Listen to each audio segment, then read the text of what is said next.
God, our companion, may we know your presence with us as we continue our pilgrimage of discovery and faith. Amen. Last year, I was fortunate to spend a week in Chartres, a city famous for its cathedral and the 13th century labyrinth. I've always loved labyrinths, and working this one was high on my retirement list of things to do. Now, I don't know how many of you are familiar with labyrinths, but they differ from a maze. Mazes are designed to make you lose your way, to encounter dead ends, whereas a labyrinth is intended to help you find your way, and there is only one route to follow. Since walking the labyrinth can be considered a metaphor for our spiritual journey, it's not surprising that sometimes it's not always easy to keep to the intended path, and I've certainly watched people go off course and wonder whether they're going to get back to the intended path and reach the centre or get out again. Most days when you enter the cathedral, the 42-foot diameter labyrinth is hard to spot, as it's covered by rows of chairs.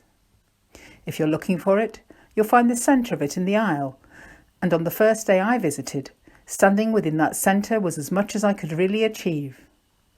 The rows of chairs obscured the rest of the path I so wanted to tread. On that day, for me, the chairs represented demands in life, obstacles to me continuing my journey.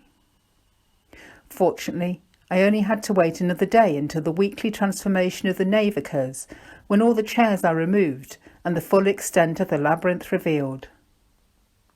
That morning, it wasn't busy, but a number of people were already walking its path. I sat and watched, and unlike most other pilgrims, felt drawn to take off my shoes. As I walked barefoot, I could feel the cold, uneven stones beneath my feet, and wondered how many others had walked this route ahead of me. I kept my eyes open to prayerfully follow the meandering path, and I realised the loops and curves were not only physically moving me back and forth, but emotionally and spiritually taking me closer to what could be felt in my heart, and bringing me back to the edges, the space where my head could process things.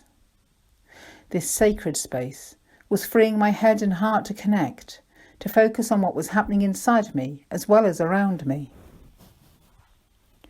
Arriving at the centre, I paused and prayed. Then, as I followed the path back to the threshold, I became conscious that as I retraced my steps, I encountered more people than I'd been aware of on the way in.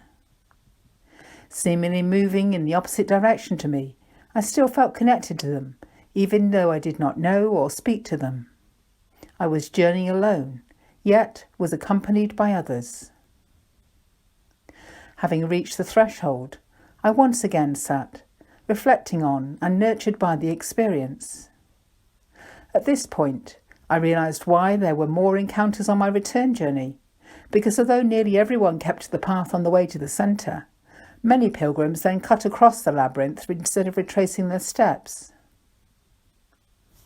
For me, retracing my steps was equally important, as I realised neither reaching the centre nor returning to the threshold were my final destination. The journey continues to feed me as I recall it and return to it.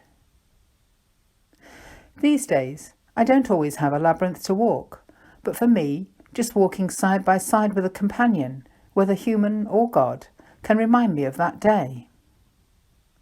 It's not always easy to have that feeling of connecting with the sacred, especially at times when you feel overwhelmed by the stresses and the demands of life. It involves trust, continually moving forward on the journey step by step.